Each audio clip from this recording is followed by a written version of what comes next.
우리 새 아침 살리며 살아나는 교회라는 제목으로 함께 하나님 말씀 전하도록 하겠습니다. 양성호 시인의 살아있는 것은 아름답다라는 시가 있어요. 시를 한번 읽어보도록 하겠습니다. 살아있는 것은 아름답다. 아무리 작은 것이라 할지라도 살아있는 것은 아름답다. 모든 들풀과 꽃잎들과 진흙 속에 숨어 사는 것들이라 할지라도 그것들은 살아있기 때문에 아름답고 신비하다. 바람도 없는 한 여름날 하늘을 가리우는 숲 그늘에 앉아봐라. 누구든지 나무들의 깊은 숨소리와 함께 무수한 초록잎들이 쉬지 않고 소근거리는 소리를 들을 것이다. 이미 지나간 시간이 아니라 지금 이 순간에 서 있거나 움직이거나 상관없이 살아있는 것은 아름답다. 오직 하나, 살아있다라는 이유만으로 그것들은 무엇이나 눈물겹게 아름답다. 세상의 모든 것들은 살아있을 때에 아름다운 것입니다. 사람도 살아있는 사람이 아름다운 사람이지요. 이 사람을 보게 되면은 생기가 있고, 저 사람 만나게 될 때에 소망이 생기고, 또 함께 하게 되면은 에너지가 생기는 사람, 그런 사람을 가리켜 우리는 살아있는 사람이다라고 얘기를 합니다. 우리가 시너지라는 말 들어보셨죠? 시너지 효과라는 말도 하게 되는데, 이 시너지라는 말이 무슨 말입니까? 에너지와 에너지가 만나게 되었을 때에 그것을 시너지라고 얘기를 합니다. 에너지는 무엇입니까? 일할 수 있는 능력이에요. 사람이 힘이 없을 때에 뭐라고 얘기합니까? 내가 에너지가 없다라고 말을 하지 않습니까? 에너지가 들어오게 되면은 살아있게 하고 움직이게 하는 겁니다. 그래서 한쪽은 살아있는 에너지가 있는데 반대편에는 무기력하고 힘이 없는 따라고 얘기하면은 이 두 가지가 만나게 되면은 시너지가 나오는 것이 아니라 이게 콩글리시인데요, 디너지가 된다고 얘기합니다. 디너지, 디그레이드 에너지. 원래 정확한 영어는 아니에요. 에너지와 에너지가 만나야 시너지인데, 에너지가 아니고 힘 빠진 사람과 힘 있는 사람 만나게 되면은 티너지가 된다라는 것이에요. 여러분, 누구와 올 한 해 함께 하시겠습니까? 에너지와 에너지 만나시겠습니까? 티너지가 되시겠습니까? 하여튼 티너지는 말도 이상합니다. 우리는 함께 힘을 내서 시너지가 되는 사람이 되어야 될 줄로 믿습니다. 성도도 성도와 함께 만날 때에 영적인 시너지가 올라와야 돼요. 성도도 교회와 함께 할 때에, 성도가 예배와 함께 할 때에 영적 시너지가 일어나야 됩니다. 디너지가 돼버리면 안 돼요. 한번 옆에 있는 분들과 이렇게 한번 인사해 볼까요? I'm your energy. 난 당신의 에너지입니다. 시작. 나는 당신의 에너지입니다. 옛날에 어디 치유소 광고였던 것 같아요. I'm your energy. 여러분의 에너지. 잠언 27장 17절에 이런 말 하고 있어요. 철이 철을 날카롭게 하는 것 같이 사람이 그의 친구의 얼굴을 빛나게 하느니라. 자, 우리가 철을 갈 때에 뭘로 갑니까? 집에 있는 이 부엌칼이라든지 칼을 갈 때에 보면은 플라스틱으로 갑니까? 돌로 갑니까? 우리가 철로 가서 야실이라고 하죠. 참 이게 철을 가는 걸로 이렇게 주방의 칼들을 갈게 되면 그 칼이 샤인해지고 날카로워지는 것을 보게 돼요. 철이 철을 날카롭게 한다. 살아있는 사람이 살아있는 사람과 함께 할 때에 서로의 얼굴을 빛나게 한다라는 것이죠. 사람만 살아있는 것이 아니라 여러분, 2024년도는 가정도 살아야 될 줄 믿습니다. 한번 주먹을 불끈 쥐고 따라합시다. 가정이 살아야 된다. 시작. 가정이 살아야 된다. 2024년도는 우리 영락의 모든 가정들이 살아나는 가정 되어야 될 줄로 믿습니다. 여러분, 가정은 누가 만든 거예요? 가정은 엄마 아빠가 만든 게 아닙니다. 가정은 하나님이 만드신 거예요. 태초에 하나님이 아담과 하와를 창조하시고 무엇을 만들었어요? 패밀리, 가정을 만드셨어요. 하나님이 가정을 만드신 목적이 무엇입니까? 하나님의 영광을 위하여 생육하고 번성하라. 다시 말해서 하나님은 살아있는 가정이 되라고 말씀하십니다. 가정도 살아있을 때에 하나님의 본체를 이룰 수가 있다는 것이에요. 여러분, 2024년도 여러분의 모든 가정이 생육하고 번성하는 살아있는 가정 되어야 될 줄로 믿습니다. 지난날까지 깨어져 버린 가정도 있고, 갈등 가운데 있는 가정도 있고, 상처들도 있는 가정들도 있어요. 이 모든 것들이 다 회복되고 하나 되고 가정 안에 있는 여러분의 소망들이 이루어지시기를 주님의 이름으로 축원합니다. 이번에 예배가 계속되고 있어요. 내가 어저께 주일 예배도 제가 드리고 송구 영신 예배 드리고 오늘 신년 예배. 제가 어젯밤에 저희 사모한테 그냥 물어봤어요. 여보, 어제 주일날 설교 제목이 뭐였어? 한참 망설이고 있더라고요. 힌트를 줬어요. 섬김. 그래도 못 맞히더라고요. 여러분, 어제 설교 제목 기억하세요? 이래서 목사는 설교할 맛이 납니다. 근데 너무나 놀라운 것은 제가 했던 얘기는 어떻게 그렇게 기억해서, 목사님 옛날에 했었잖아요. 그 제목이 뭐였는데요? 그건 기억 못해. 아무튼 간에 어저께 송구 영신 예배 소원의 항구를 다 까먹으셨죠? 어제 저녁에 오신 분들 하도 늦게 예배 드려서 소원의 항구로 가신 하나님, 2023년도 여러분 영락의 가정들 소원의 항구로 인도하시는 하나님이 우리를 인도하실 줄 믿습니다. 자꾸 옛날 설교하다 보면 저도 이렇게 설교하다가 어제 저녁 설교가 나올 수도 있어요. 어떤 설교를 하는지 헷갈릴 때가 있어요. 가정이 살아나야 돼요. 두 번째는 뭐가 살아야 될까? 세 번째는 기업과 일터도 살아나야 돼요. 주먹을 불끈 쥐고 한번 따라합시다. 살아있는 기업이 되자. 시작. 살아있는 기업이 되자. 여러분, 살아있는 기업에는 비전이 있어요. 살아있는 기업에는 꿈이 있습니다. 누가 주신 꿈이 있어요? 하나님이 주신 꿈이 있는 비전이 있어요. 하나님이 주신 비전이 있는 기업이에요. 살아있는 기업을 영어로 The Living Company라고 얘기를 합니다. Living Company, 세상에서 볼 때는 The Living Company가 뭐예요? 시대를 예측하고 환경의 변화에 민감한 기업을 가리켜 세상은 The Living Company, 살아있는 기업이라고 얘기를 해요. 근데 성경이 말하고 있는 살아있는 기업은 과연 무엇일까? 하나님이 주관하시는 기업인 줄 믿습니다. 잠언 16장 3절에는 말하고 있어요. 너의 행사를 여호와께 맡기라. 그리하면 네가 경영하는 것이 이루어지리라. 여러분, 살아있는 기업이 뭐라고요? 하나님께 맡기고 하나님이 경영하는 기업 되어야 될 줄로 믿습니다. 새해에는 우리 모든 영락의 사업장들, 영락의 기업들이 하나님의 경영하시는 기업 되기를 축원합니다. 그 경영하는 것이 살아있는 기업 되기를 주님의 이름으로 축원합니다. 그리고 무엇이 살아야 될까요? 교회가 살아야 돼요. 다시 한번 고백합시다. 주먹을 불끈 쥐고 교회가 살아야 된다. 살아있는 교회는 어떤 교회예요? 그리스도 중심적 교회예요. 온 성도가 그리스도의 몸의 지체가 되어서 각자 맡은 사명을 감당하는 교회가 살아있는 교회입니다. 2014년도에 교회학에서 오가닉 처치라는 말이 나왔어요. 오가닉이라는 것이 뭡니까? 우리가 유기농 농산물 있지 않습니까? 그 농약을 치지 않고 약품을 치지 않은 농산물 갖고 오가닉이라고 얘기를 합니다. 오가닉 처치가 무엇일까요? 교회가 어떤 시스템이나 조직으로만 부흥되는 것이 아니라 성도 한 사람 한 사람이 유기적 공동체가 돼서 하나님이 나에게 주신 사명을 자발적으로 감당하는 교회가 될 때에, 그래서 누가 시키지도 않았는데 성령께서 역사하심으로 말미암아 그 유기적 공동체가 점점 퍼져나가는 오가닉 처치, 우리 교회가 살아있는 교회 되어야 될 줄로 믿습니다. 살아있는 교회에는 어떤 예배가 있어요? 살아있는 예배를 드리는 거예요. 살아있는 교회는 어떤 교육을 합니까? 살아있는 교육을 하는 겁니다. 살아있는 교회는 어떤 복음을 전해요? 살리는 복음을 전하는 교회예요. 한번 따라합시다. 살아있는 예배, 살아있는 교육, 살리는 복음. 2023도 우리 교회는 생명을 살리고 생명을 전하며 부흥하는 교회가 되어야 될 줄로 믿습니다. 이렇게 살아있는 예배, 살아있는 새해가 되기 위해서 우리에게 필요한 것은 무엇일까요? 오늘 35절에는 주님이 말씀하고 계십니다. 예수께서 이르시되 나는 생명의 떡이니 내게 오는 자는 결코 줄이지 아니할 터요 나를 믿는 자는 영원히 목마르지 아니하리라. 살아있는 성도, 살아있는 가정, 살아있는 기업, 살아있는 교회가 되기 위해서 우리에게 필요한 것은 오직 예수 그리스도 한 분이심을 믿으시기 바랍니다. 2024년도 우리가 의지할 분은 다른 거 없어요. 여러분, 올 한 해 예수님만 의지하시기를 바랍니다. 우리가 무엇이 우리를 살게 합니까? 다른 게 여러분을 살게 하는 게 아니에요. 오직 예수님만 여러분을 살게 하심을 믿으시기 바랍니다.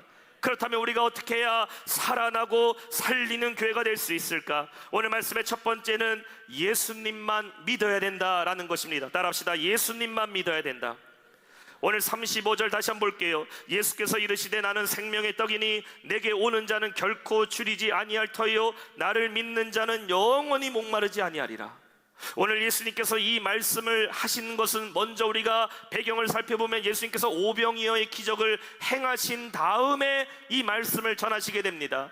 예수님이 어린아이의 도시락이었던 보리떡 5개 물고기 2마리로 5,000명을 먹이셨어요. 8,000명 가까이 되는 사람들을 먹이셨어요.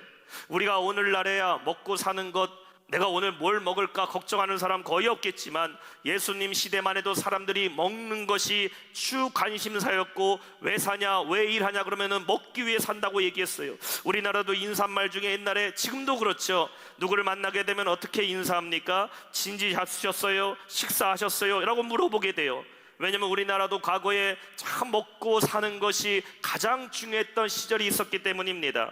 참 이 습관이 무서운 게요, 저도 미국에서 공부할 때에 미국 친구들 만나게 되면은 그냥 미국 사람들 뭐 헬로 혹은 뭐 왓썹 이렇게 물어보는데, 제가 이렇게 친구한테 물어보게 되더라고요. Do you have a breakfast? Do you have a lunch? 습관이 이상해요. 그러니까 미국 애가 물어봅니다. 내가 아침 먹은 거랑 내가 점심 먹은 걸 네가 왜 물어보냐? 그러니까 이게 습관이 됐어요. 야, 너 밥 먹었냐? 우리 그러잖아요. 너 점심 먹었어요? 저녁 먹었냐? 그렇다고 그 친구가 제가 뭐 샌드위치를 사갖고 와서 주려고 물어보는 것도 아닌데, 너 먹었냐? 그러면 걔가 안 먹었다 그러면 우리는 뭐라고 얘기합니까? 왜 안 먹어? 난 먹었는데. 그러니까 우리가 참 이게 습관이 됐어요. 이 먹는 게 아주 중요하죠. 지금 예수님께서 생각해 보세요. 오병이어 한 사람 어린아이 도시락 갖다가 5,000명을 먹이셨어요. 도시락 1개를 10,000원으로 계산한다면은 10,000원짜리 도시락으로 5,000명, 8,000명, 5,000,000원, 8,000,000원에 해당되는 그 극적인 기적을 나타냈으니, 그 기적을 체험했던 사람들이 예수님만 보면은 무엇을 생각했겠어요? 오늘 우리의 배고픔을 해결해 주실 분으로만 생각했다라는 것이에요. 예수님이 축사하시고 나눠줬는데 5,000명이 배불리 먹고 12광주리가 남았어요. 야, 예수님이야말로 저분만 따라다니면 배고플 걱정하지 않겠다. 당시에 배만 채우면 사람들이 행복한 것이었는데, 예수님 곁에만 있으면 내 배를 부르게 해주시니 예수님만 보면 떡만 생각하고 예수님만 보면 먹을 것만 생각했다라는 것이에요. 이러한 사람들에게 오늘 중요한 핵심을 예수님은 말씀하고 있는 거예요. 나는 생명의 떡이라는 것이냐. I'm the bread of life. 나는 너에게 배만 불러주고, 나는 너에게 보리떡과 물고기 줘서 인생의 만족만 주는 분이 아니라, 예수님은 누구예요? 우리의 영적인 문제를 해결해 주신 분이라는 것을 말씀하고 있는 거예요. 여러분, 새해를 살아갈 때에 무엇을 먹고 살아가시겠습니까? 새해를 시작할 때 여러분에게 필요한 것들이 얼마나 많이 있으시겠어요? 물질도 필요해요. 인생의 기회도 잡아야 돼요. 올 한해 나에게 재능도 필요해요. 돕는 인맥도 있어야 돼요. 지혜도 필요해요. 건강도 있어야 돼요. 근데 이 모든 것들을 다 만족시킬 수 있는 한 분이 있어요. 가장 중요한 분이 누굽니까? 여러분의 생명의 떡이 되시는 예수님을 의지하시기를 축원합니다. 오늘 35절 중반절에 말씀합니다. 내게 오는 자는 결코 줄이지 아니할 터이요 나를 믿는 자는 영원히 목마르지 아니하리라. 인생의 목마름, 인생의 갈증의 문제를 누가 해결해 주신다? 오직 예수님만 해결해 주심을 믿으시기 바랍니다. 2024년을 시작하면서 여전히 마음에 걱정이 있습니까? 올 한해 하나님, 내가 어떻게 살아야 될까요? 올 한해 우리 아이가 학교를 들어가야 되는데, 올 한해 제 삶의 비전과 계획이 있는데, 하나님 이거 어떻게 해야 됩니까? 목마름이 있어요. 갈급함이 있어요. 그때 누구를 의지하세요? 예수님만 믿는 성도 되시기를 축원합니다. 문제는 오늘 36절에 나오고 있어요. 주님이 말씀합니다. 그러나 내가 너희에게 이르기를 너희는 나를 보고도 믿지 아니하는도다. 오병이어의 기적을 체험한 사람들도, 그 곁에 있는 제자들도 예수님을 보고 있어도 그분이 생명의 떡이라는 것을 믿지 못하는 사람들이 있다는 것이에요. 여러분이 예수님을 믿는다, I believe Jesus, 내가 예수를 믿는다라고 말하는 것이 여러분이 처음 예수 믿을 때에, 처음 구원받았을 때만 고백하는 고백이 아닙니다. 우리는 날마다 어떤 고백을 해야 돼요? 나는 예수님을 믿는다라는 고백하시기를 축원합니다. 우리 한번 따라합시다. 나는 예수님을 믿습니다. 특별히 2024년도 새해에는 여러분 더욱 예수님만 믿는 성도 되시기를 축원합니다. 우리가 기도할 때에 예수 이름으로 기도합니다, 아멘이라고 말합니다. 아멘의 뜻이 뭐예요? 그렇게 될 줄 믿는다라는 것이에요. 예수 이름으로 기도했으니 그렇게 될 줄 믿는다라는 고백이에요. 새해에는 예수님만 믿는 그 믿음 절대 흔들리지 말고 오직 우리의 생명의 떡 대신 주님만 믿음으로 살아있는 성도 되시기를 주님의 이름으로 축원합니다.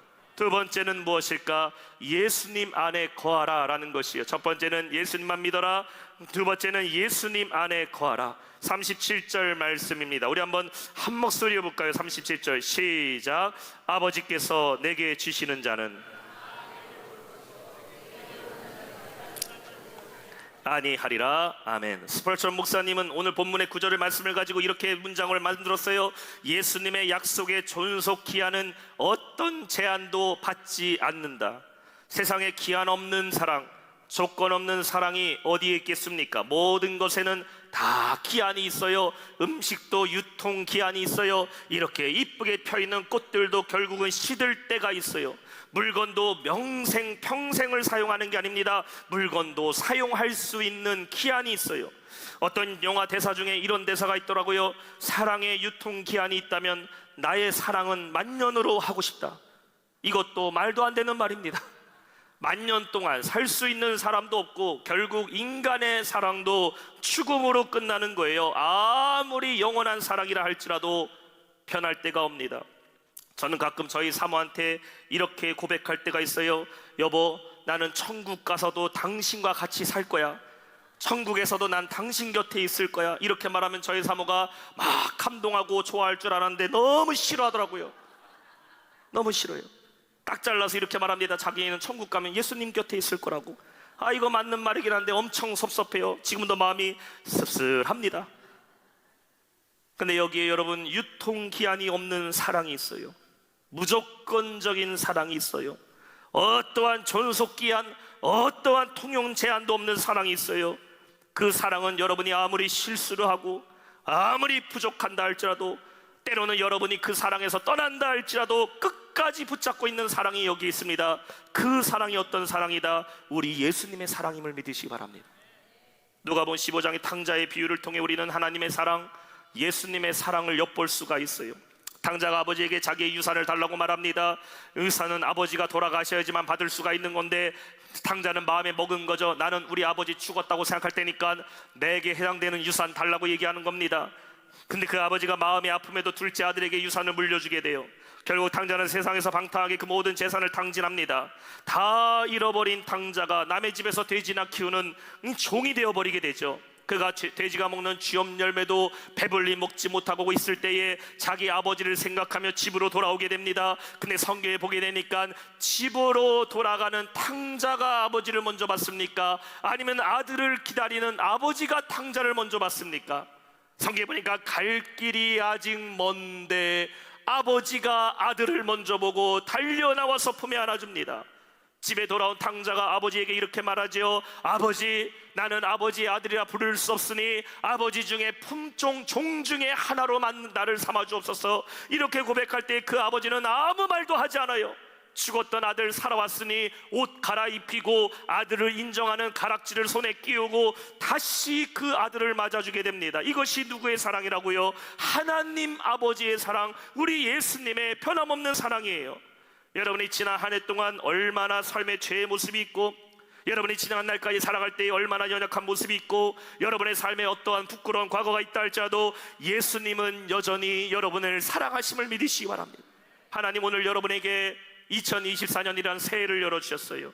이제 우리는 주님 안에만 다시 거하면 되는 거예요. 예수님 안에만 있으면 돼요. 2024년을 살아갈 때에 때로는 실수하고 실패하고 죄로 인해 넘어진다 할지라도 반드시 기억해야 될 것, 예수님은 여전히 여러분의 주님이심을 믿으시기 바랍니다. 언제든지 내가 회개하고 언제든지 두 손 들고 주님 도와달라 돌아오기만 하면은 주님은 우리를 다시 살리시고 회복시켜 주실 줄 믿습니다. 문제는 돌아오지 않는 탕자가 문제예요. 주님은 기다리고 있는데 기다리시는 주님을 생각하지 못하는 것이 문제입니다. 여러분, 예수님 안에 거하세요. 날마다 주님께 돌아오기만 한다면 우리 주님은 다시 여러분을 회복시키시고 살게 하실 줄로 믿습니다. 마지막 세 번째, 예수님만 의지하라라는 것이에요. Rely on Jesus. 한번 따라합시다. 예수님만 의지하자. 오늘 40절에 말씀하고 있어요. 내 아버지의 뜻은 아들을 보고 믿는 자마다 영생을 얻는 이것이니 마지막 날에 내가 이를 다시 살리리라 하시니라. 스키를 잘 타기 위해서는 빙판에서 얼마나 빨리 스키로 타고 내려가는 것부터 배우는 게 아닙니다. 넘어지는 것부터 배워요. 넘어지는 것. 유도 선수들이 처음부터 상대를 넘어뜨리는 기술을 배우는 게 아니라 잘 넘어지는 낙법부터 배우는 겁니다. 넘어질 때 어떻게 하면 안 다치는 것부터 배우게 돼요. 아이들이 걸음마를 배울 때에 수도 없이 넘어지게 되지만 넘어지는 아기를 보면서 울고 있는 부모는 아무도 없습니다.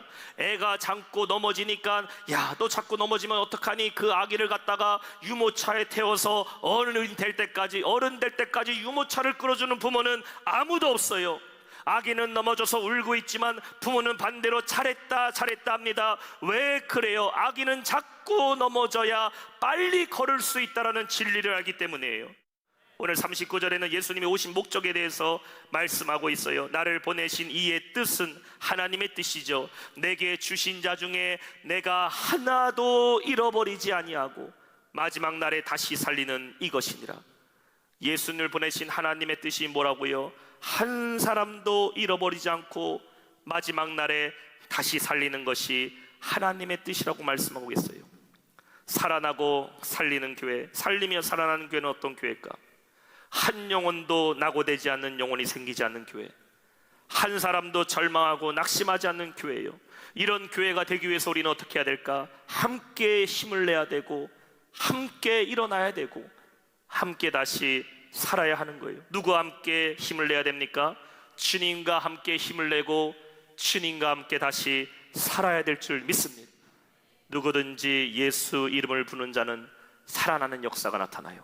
내년에 우리 교회를 통해 많은 영혼들이 살아나게 될 줄로 믿습니다. 잠자던 영혼, 낙심한 영혼, 인생에 소망 없는 사람들이 우리 교회에 왔을 때에 영혼이 살아나고 소망이 살아나고 힘을 얻는 역사가 나타나게 될 줄로 믿습니다. 그런 교회가 되기 위해서 여러분이 먼저 살아야 돼요. 다시 일어나야 됩니다. 살리며 살아나는 교회로 2024년도 놀라운 역사를 이루는 새해가 되기를 주님의 이름으로 축원합니다. 오늘 말씀 맺겠습니다. 2024년도 새해가 이제 시작됐어요. 새해는 모든 것이 다시 살아나야 됩니다. 한번 주먹을 불끈 쥐고 따라할까요? 살아나자. 가정도 살고 자녀도 살고 일터도 살고 또 목장도 살고 기관도 살고 교회도 살고 나도 살아야 돼요. 살아나기 위해서 누구만 의지해야 됩니까? 오직 생명의 빵 대신 예수님만 의지하세요. 올 한해는 아무튼 다른 거 의지하지 마세요. 사람도 의지하지 마세요. 물질 의지하지 마세요. 내 능력 의지하지 마세요. 오직 생명 대신 주님만 의지하고 주님 안에 거하고 주님만 믿고 살아갈 때 우리 주님 우리를 다시 살게 하실 줄 믿습니다. 그림 하나를 소개하고 말씀을 마치겠어요. 우리 방송시 그림 준비되어 있죠. 19세기 영국의 화가인 와츠라는 사람이 그린 그림이, 한번 그림을 잠깐 볼까요? 한 여인이 사막 한가운데 앉아서 하프를 연주하고 있어요. 여인의 두 눈은 안대로 가려져 앞을 볼 수가 없습니다. 손에 들고 있는 저 하프는 줄 하나만 남겨진 채 모든 줄이 다 끊어져 버렸어요. 그림 분위기만 봐도 참 어둡습니다. 절망스럽습니다. 여러분 이런 그림 거실에다 걸어놓고 싶습니까? 그런데 이 그림의 제목이 무엇일까요? 희망입니다. 호프예요. 그림의 제목을 알기 전까지는 사람들이 이 그림 속에서 뭐만 봤냐? 절망만 봤어요. 앞에 가려진 여인의 모습, 빈 줄 하나 남겨져 있는 하프를 연주하는 저 쓸쓸한 모습. 그런데 제목을 보게 되니까 그때부터 소망이 생기는 겁니다. 작가는 이 그림을 통해 무엇을 보여주는 것일까요? 아무리 인생의 모든 것이 다 눈같이 가려져 있고 여러분의 삶에 연주할 수 있고 일할 수 있고 내 자신을 보여줄 수 있는 그 모든 소망이 다 끊어지고 하나밖에 남지 않는다 할지라도 한 가닥 남은 하프의 줄로 음악을 연주할 수 있다라는 희망을 보여주고 있어요. 2024년 여러분에게 희망이 무엇입니까? 예수 그리스도예요. 앞을 보도 보이지가 않아요. 2024년도 아무도 살아보지 못했어요. 여전히 내 삶 가운데 낙심도 있고 절망도 있고 연약한 육신의 모습도 있을 수 있어요. 우리의 모든 것이 여러분 다 끊어진다 할지라도 그때 세상 사람들은 네 인생은 참 우울하다, 거기에 무슨 소망이 있겠냐 말하다 할지라도 예수님만 있다면 우리에게는 소망이 있음을 믿으시기 바랍니다. 희망이 있어요. 다시 사는 겁니다. 새해 여러분의 삶 가운데 살아나고 살리는 역사로 가득하는 우리 모든 영락의 성도 되시기를 주님의 이름으로 축원합니다.